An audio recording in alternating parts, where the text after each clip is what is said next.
Shalom saudara yang dikasihi Tuhan. Ambillah waktu sejenak untuk merenungkan kebenaran firman Tuhan berikut ini. Yang pertama, manusia mencoba untuk memahami sorga, tetapi usaha mereka gagal. Apakah itu merupakan pekerjaan pembangunan menara Babel yang angkuh atau tindakan manipulasi yang menipu dari Yakub? Namun, Tuhan menjembatani kesenjangan manusia itu dalam diri Yesus Kristus. Dia adalah satu-satunya mediator, tangga menuju surga.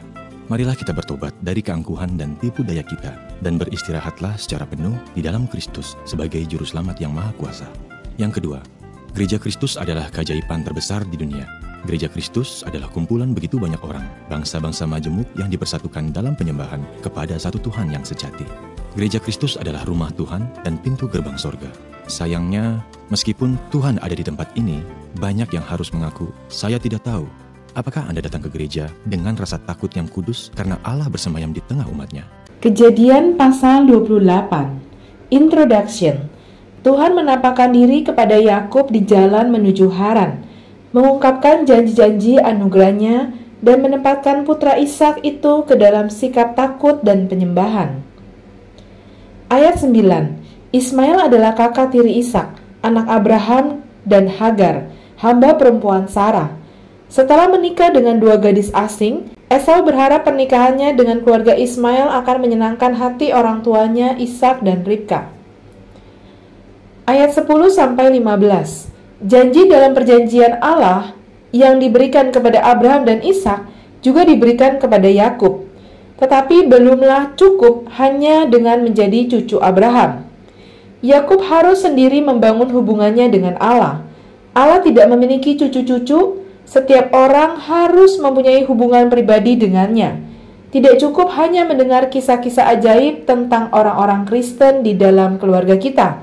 Kita sendiri harus menjadi bagian dari kisah tersebut.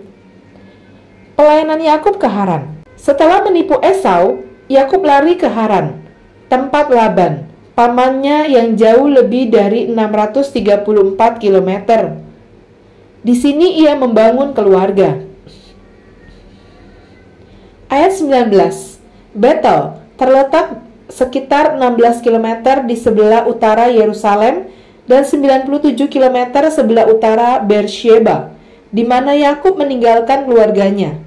Ini adalah tempat di mana Abraham memberikan persembahan korban pertamanya kepada Allah ketika dia masuk ke tanah perjanjian.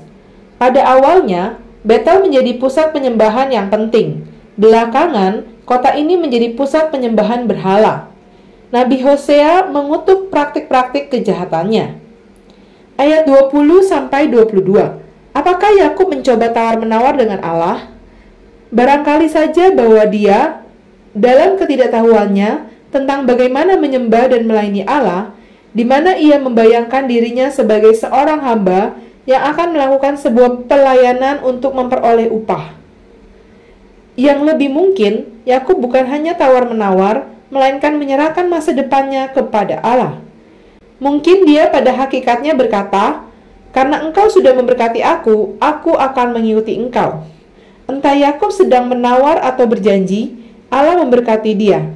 Tetapi Allah juga memberikan beberapa hal sulit sebagai pelajaran bagi Yakub. Amin.